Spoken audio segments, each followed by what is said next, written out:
हम middle class लोगों की सैलरी पूर्णिमा के चांद की तरह होती है। महीने में बस एक बार आती है और धीरे धीरे करके छोटी होते होते मात्र 15 दिनों में गायब हो जाती है। अब चांद तो धीरे धीरे वापस से बढ़ने लगता है, पर हमारा पैसा एक बार खर्च हो गया तो अगले 15 दिनों के लिए उधार, कर्जे या बच्ची कुची सेविंग से निकालना पड़ता है। पर क्या कोई ऐसा तरीका है कि ये पैसा धीरे धीरे घटने की बजाय बढ़ता चला जाए और बढ़ते बढ़ते इतना हो जाए कि हमारी सारी जरूरतें पूरी करके हमें अर्ली रिटायरमेंट और फाइनेंशियल फ्रीडम दिला दे। देखो, वॉरेन बफेट का कहना है कि अगर आपको लाइफ में अमीर बनना है, सक्सेसफुल बनना है, तो आपको कुछ बाकी लोगों से ज्यादा स्मार्ट नहीं, बस बाकी लोगों से ज्यादा डिसिप्लिन्ड होना है। यानी थोड़ा थोड़ा पैसा खर्च करने की बजाय अगर आप इन्वेस्ट करने पर ध्यान दो तो कुछ ही सालों में जो आपको अमीर बना देगा वो है पावर ऑफ कंपाउंडिंग। और ऋषभ और आकाश के साथ भी कुछ ऐसा ही हुआ। तो शौर्य, ऋषभ और आकाश तीन दोस्त रायपुर से मुंबई आए। आंखों में नौकरी के अलग अलग सपने लिए। तीनों के पास अच्छी इंजीनियरिंग की डिग्री थी और साथ ही अमीर होने का सपना भी। ऋषभ का शुरू से रियल एस्टेट की तरफ इंटरेस्ट था और आकाश का स्टॉक मार्केट की तरफ। तो वहीं शौर्य सिर्फ अपनी लाइफस्टाइल अच्छी बनाना चाहता था। शौर्य को लाइफ में हर चीज जल्दी चाहिए थी और लकीली तीनों में सबसे पहले नौकरी लगी भी तो शौर्य की। महीने की 30,000 तनख्वाह पे मुंबई में शौर्य ने सारे सपने पूरे करने का डिसीजन बना लिया। मुंबई का पार्टी कल्चर, लिविंग एक्सपेंसेस, खाना पीना और अलग अलग डेस्टिनेशन शौर्य को भी भाग गए और वो हर महीने ये सारी चीजें जरूर एक्सप्लोर करता। 23 साल का शौर्य अब ज्यादा समझदार और इंडिपेंडेंट हो चुका था। उसे फैमिली तो चलानी नहीं थी, बस अपना करियर बनाना था। इसलिए उसने ऋषभ और आकाश से अलग रहने का डिसीजन लिया, जहां उसके बाकी ऑफिस कलीग भी रहते थे। आए तो तीनों साथ थे, पर शौर्य अब अपने ऑफिस के पास वाली सोसाइटी में एक अपार्टमेंट में रहने लग गया था, जहां का रेंट था 10 से 12 हजार रुपए और ये जगह उसके ऑफिस से नजदीक भी थी। वहीं आकाश और ऋषभ ओल्ड पनवेल में रहते थे, जहाँ रेंट और प्रॉपर्टीज काफी सस्ते और अपॉर्चुनिटी ज्यादा। अब ऋषभ को शुरू से रियल एस्टेट में इंटरेस्ट था और जब वो पनवेल शिफ्ट हुआ तो शुरू के 3-4 महीने उसके पास नौकरी नहीं थी। वो अपने पिताजी से पैसे मंगवाकर अपना खर्चा चलाता। अब ऋषभ सिर्फ नौकरी नहीं ढूंढ रहा था, वो पनवेल में और नवी मुंबई में रियल एस्टेट प्रॉपर्टी पर स्टडी कर रहा था। 2009 में 23 साल का ऋषभ 10 रुपए की चाय और वड़ा पाव पर गुजारा करके इतनी इन्फॉर्मेशन हासिल कर चुका था कि बस उसे एक बड़ी न्यूज और एक बड़े अमाउंट की जरूरत थी। ऋषभ को पता चला कि नई मुंबई अगले 10-15 सालों में खूब डेवलप होने वाली है। यहाँ मेट्रो आने वाली है और ये ओल्ड पनवेल भी नवी मुंबई के डेवलपिंग हिस्सों में आने वाला है। तो ऋषभ ने एक रियल एस्टेट कंपनी में नौकरी पकड़ी, जहां उसकी तनख्वाह बहुत कम थी, मात्र 15,000 रुपए, पर इन्फॉर्मेशन का भंडार था। सडनली ऋषभ को पनवेल में एक ऐसी प्रॉपर्टी मिल गई जहां कंस्ट्रक्शन शुरू होने वाला था और वहां लैंड अलॉट हो रहे थे। ऋषभ ने अपने पापा को फोन करके 15 लाख रुपए इस प्रॉपर्टी में इन्वेस्ट करने के लिए कहा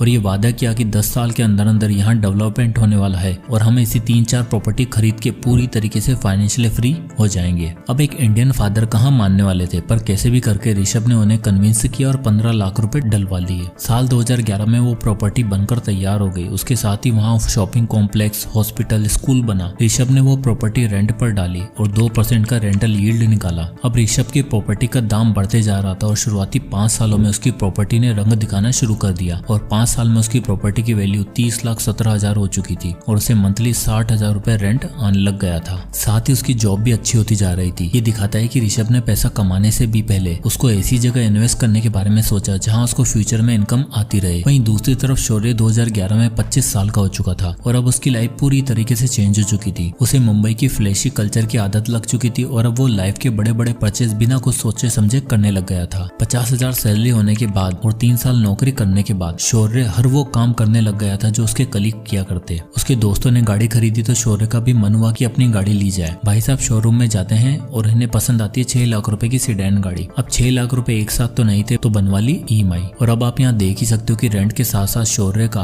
12,000 रुपए का एक और फिक्स्ड खर्चा हो गया है। 50,000 की सैलरी में शौर्य 12,000 रेंट पे करता था और 12,000 गाड़ी की EMI, यानी 24 से 25,000 का खर्चा फिक्स्ड। अब गाड़ी आ गई थी, महंगी बातचीत हो गई थी, तो अब तो जीवन में किसी हमसफर का आना बनता था। और लाइफ पार्टनर आते ही शौर्य ने अपने आप को ऐसे प्रेजेंट किया जैसे उसके पास बहुत पैसा है और वो खूब पार्टी और मजे करता है। शौर्य के पार्टनर ने भी अपने मन में शौर्य के लिए वही इमेज बना ली और अब शौर्य के पास 25,000 एक्स्ट्रा बचते भी थे, अब वो भी नहीं बच रहे थे। धीरे धीरे टाइम बीता। शौर्य अच्छी जॉब की तलाश में स्विच करता रहा। उसने अपनी फैमिली बनाई, शादी करी, पर इस बीच में वो जब भी अपने दोस्तों के बारे में सोचता तब उसे यही लगता कि यार मैं कहां से कहां आ गया हूं और वो लोग अभी वहीं के वहीं पड़े हुए होंगे। फाइनली 11 साल काम करने के बाद जब शौर्य 36 साल का हो चुका था तब उसे ऐसी जॉब मिल गई थी जहां उसे 1 लाख रुपए पर मंथ मिल रहा था और अब शौर्य को लगा कि टाइम आ गया है खुद का घर लेने का। शौर्य और उसकी वाइफ अब मुंबई में एक अच्छा घर की छानबीन में लग गए थे और फाइनली पनवेल में एक प्रॉपर्टी पसंद आती है, 3 BHK अपार्टमेंट, और वो भी फुली फर्निश्ड, जो उन्हें 90 लाख रुपए मिल रहा था।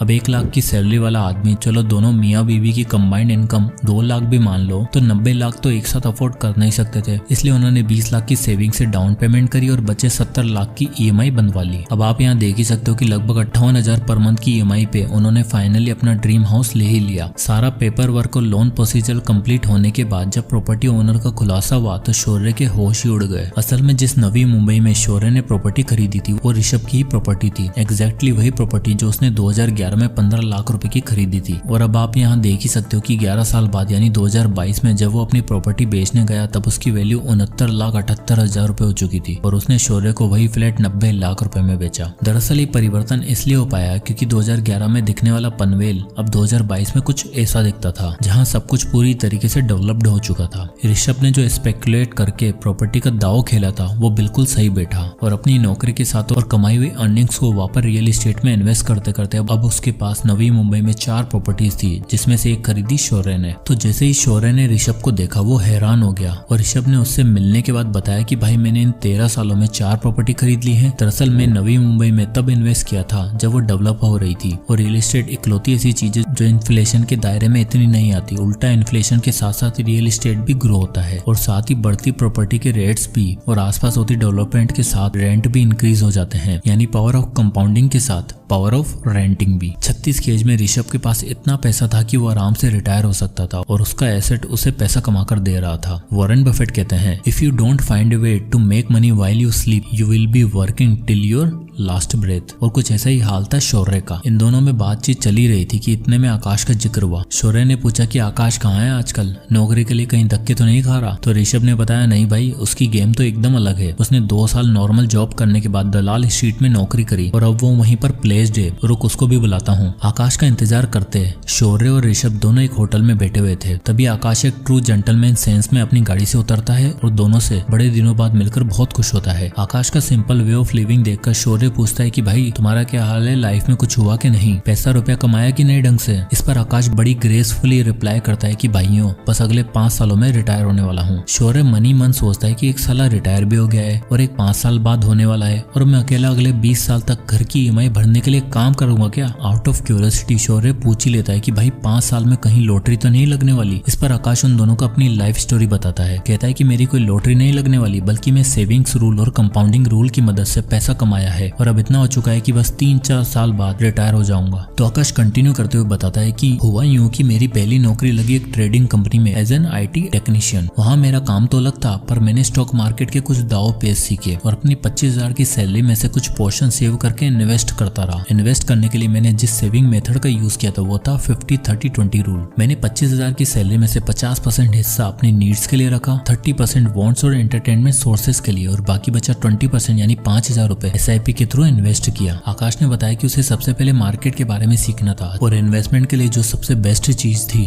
वो था इंडेक्स फंड। इसलिए उसने 5,000 रुपए इंडेक्स फंड में SIP करने का फैसला लिया। इंडिया में निफ्टी 50 इंडेक्स फंड सालाना 10 से 12% का रिटर्न देता है और स्टॉक इस बीच में कैसे परफॉर्म करते हैं आकाश ने अच्छे से सीख लिया था। 5 साल इन्वेस्ट करने के बाद और स्टॉक मार्केट के बारे में सीखने के बाद आकाश को समझ आ चुका था कि अब अगर पैसा कमाना है और अर्ली रिटायरमेंट चाहिए तो अपना बिजनेस बिल्ड करने के साथ साथ इन्वेस्टिंग शुरू करनी होगी। आकाश अब अपनी जॉब के साथ साथ फ्रीलांस फाइनेंशियल असिस्टेंट भी दिया करता था। 28 की उम्र में जहां लोगों को समझ नहीं आता कि UPSC की पढ़ाई करें या नौकरी करें, वहीं आकाश 3 काम करके पैसा कमा रहा था और महीने का 1 से 1.25 लाख रुपए अर्न कर रहा था। इसके बाद आकाश ने बताया कि सबसे पहले मैंने जो 5 साल SIP से पैसे बनाए थे उसको मैंने विड्रॉ किया। उसने बताया कि 5 सालों में उसने निफ्टी 50 इंडेक्स फंड जो उन्हें एवरेज सालाना 10 से 12% का रिटर्न दे रहा था, वहां से उसके 5,000 रुपए 10% के स्टेप अप से 5 सालों में 4,92,000 रुपए बन चुके थे। इन 4,92,000 में से उसने 8,000 एक्स्ट्रा ऐड किए और सबसे पहले 5 लाख रुपए की लमसम इन्वेस्टमेंट करी स्टॉक्स में। इस स्टॉक पोर्टफोलियो में उसे 17% का एवरेज रिटर्न मिल रहा था और आप 10 साल बाद देख ही सकते हो उसके पास कितना पैसा हो चुका होगा, 24 लाख रुपए। पर आकाश जानता था कि अर्ली रिटायरमेंट के लिए सिर्फ इतना काफी नहीं था, इसलिए उसने निफ्टी 50 इंडेक्स फंड में फिर से SIP करने का फैसला किया, पर इस बार 5,000 की नहीं बल्कि एक तगड़े अमाउंट की। आकाश चाहता था कि वो मात्र 10 से 12 साल में 1 से 1.5 करोड़ के अमाउंट को सिक्योर करने के बाद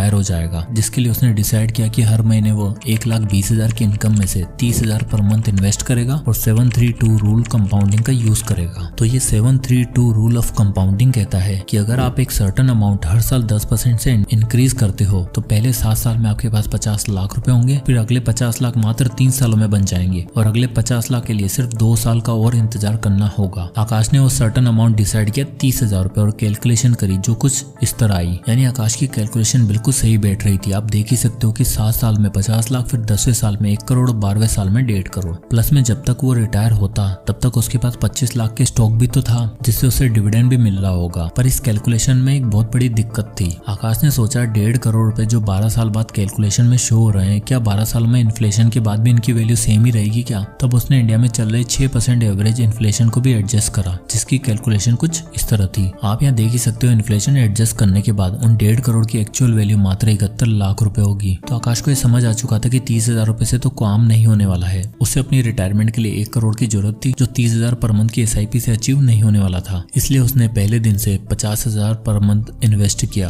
और अब आप रिजल्ट देख ही सकते हो। 732 रूल ऑफ कंपाउंडिंग, उसका 1 करोड़ का टारगेट 12 साल में आराम से अचीव हो जाएगा, वो भी आफ्टर इन्फ्लेशन। यानी अगर तीनों दोस्तों में देखा जाए तो आकाश ने बाकी दोनों को आराम से आउट प्ले कर दिया। चलो ऋषभ को तो रियल एस्टेट में पावर ऑफ कंपाउंडिंग देखने को मिल गई और 36 की एज में वो फाइनेंशियली फ्री भी हो गया। अब देखो रियल एस्टेट में आपको बल्क में कैपिटल चाहिए जो सही टाइम पे ऋषभ के पापा ने डाल दी। पर आकाश की टेक्निक और मल्टीपल इनकम सोर्सेज से पैसा कमाने की अप्रोच सबसे ज्यादा रियलिस्टिक और एप्लीकेबल लगती है, जिसको शौर्य ने कभी समझने की कोशिश ही नहीं करी। अभी 36 की एज में ऋषभ रिटायर हो चुका था और आकाश भी 3-4 साल बाद रिटायरमेंट लेने ही वाला था। पर शौर्य वो तो भी 20 साल और नौकरी करेगा क्योंकि उसके घर की EMI जो चुकानी है, बच्चे का महंगा स्कूल में एडमिशन करवाया है, उसकी फीस भी भरनी है और जो महंगी लाइफस्टाइल शुरू से बनाई थी उसे मेंटेन भी तो करना है, जिसमें आराम से 1 से 1.5 लाख रुपए खर्च हो ही जाएंगे। ये एक सबसे बड़ा डिफरेंस है रिच और मिडिल क्लास माइंडसेट के लोगों में। मिडिल क्लास माइंडसेट के लोग पैसा आते ही उसे 10 जगह खर्च करने की सोचते हैं। आप में से कितने ऐसे होंगे जिनकी सैलरी आने से पहले एक शॉपिंग लिस्ट रेडी होती है? कमेंट में यस लिखो। वही एक रिच माइंडसेट वाला इंसान सोचता है कि कितने सोर्सेज से पैसा कमाया जा सकता है और ले रिटायरमेंट कैसे ली जा सकती है। यानी मिडिल क्लास लोगों के पास होता है power of loans and EMIs जो उन्हें एक दिन बर्बाद कर देता है। वहीं अमीर लोगों के पास होता है पावर ऑफ कंपाउंडिंग जो उन्हें आबाद और फाइनेंशियली फ्री बना देता है। जय हिंद।